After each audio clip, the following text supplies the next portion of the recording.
the apex, you know, of a corner, sort of forcing the bunch to line out a little bit is a far safer way to do a sprint than if you got 4-lane motorway where everyone is, you know, we got the horsepower, we can be up there, and with that we are up there. But every team has got that, and you can see the movements of the bunch here as well as we're now coming up towards that last corner. But it's always very hectic around here.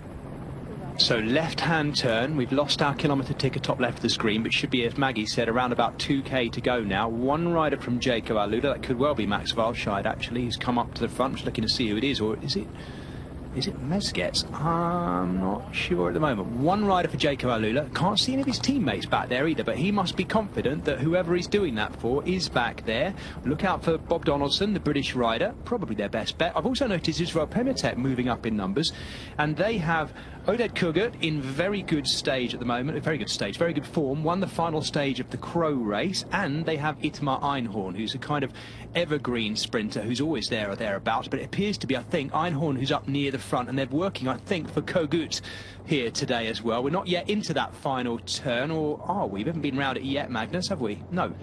No, we haven't been around it yet, just coming up towards it now, but this is the moment where stay calm, don't stress about this corner.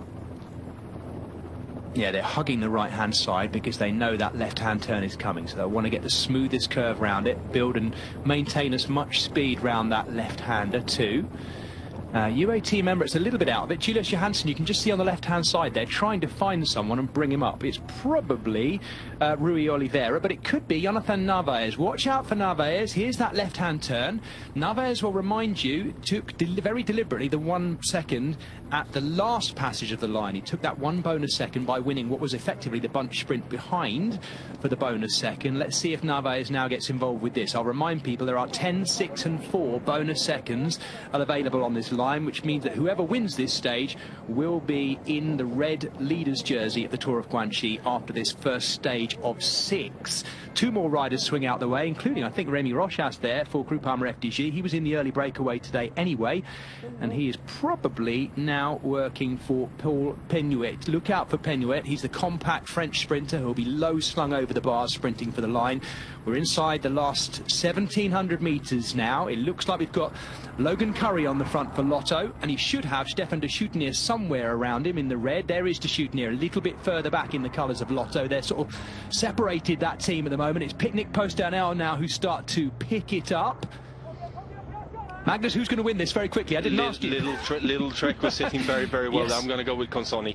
Okie-doke. Oh, you're going with Consoni? Okay, I'm going to go with Bauhaus. That's a random one. I've asked you way too late. Let's see what happens. At the moment, it's Jaco Aluda. Luca Mezgets does his turn, but I think things are really spread out there at the moment. For Jaco Aluda, we've got a crash right in the middle. Big crash too. Oh, dear. A lot of riders that would have been involved in the sprint going down in that one. They continue. Israel Premier Tech in the middle. It looks like Oded Kogut. We've got Max Cantor off to the left. This is going to be a tough finish now. Cantor and Gaviria leading. He's got Cantor on his wheel. Max Cantor. Now comes Paul Magnier. One man had made it through the madness, and it's the man who's won the most this season. Paul Magnier is going to take the opening stage. Well, despite all of the chaos and a nasty crash in the finale, the man who's already had 14 wins this year gets his 15th, takes over the red leader's jersey. Paul Magnier is pretty much untouchable in sprints like that this year, despite all the carnage.